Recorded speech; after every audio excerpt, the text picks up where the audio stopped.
Salut à tous, ici Frédéric Morel. Bienvenue sur ma chaîne dédiée à la science et aux découvertes scientifiques.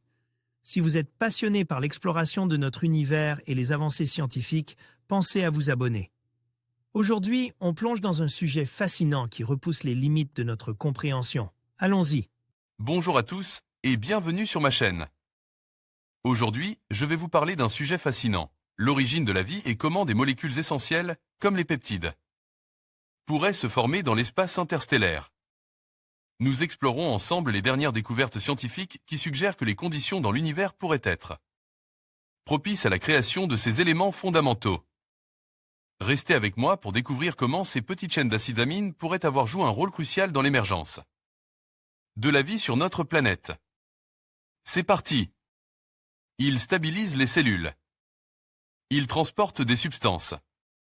Ils accélèrent des réactions. Les peptides sont à la base de la vie.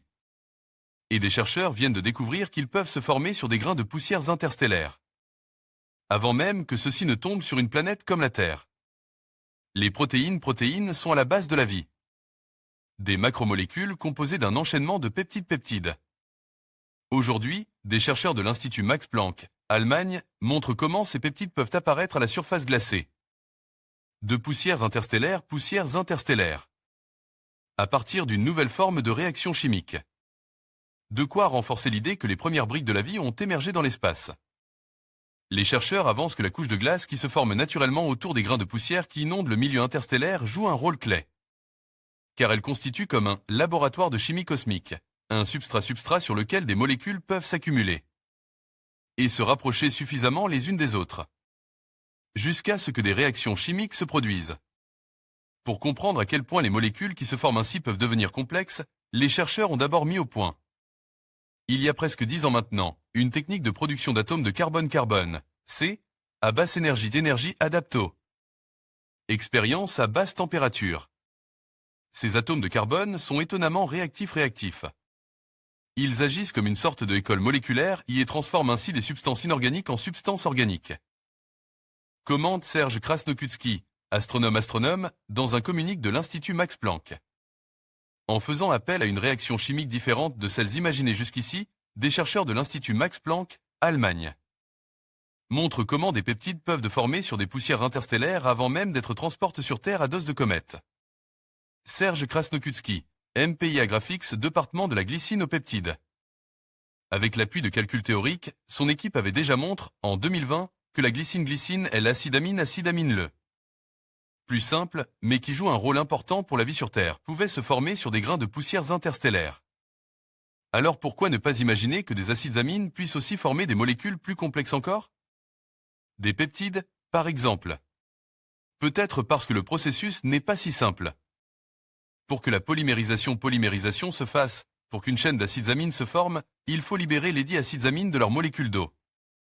Cela demande de l'énergie et donc, une température supérieure à celle des grains de poussière que l'on trouve dans le milieu interstellaire.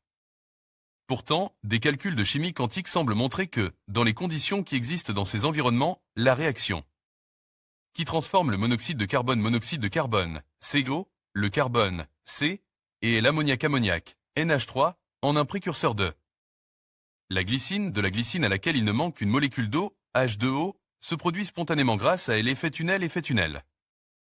Pour vérifier ensuite que cette forme de glycine pourrait finalement former des peptides sans avoir à perdre une eau qu'elle n'avait pas acquise, il a ensuite fallu recourir à l'expérience dans une chambre à ultravide. De la théorie à l'expérience.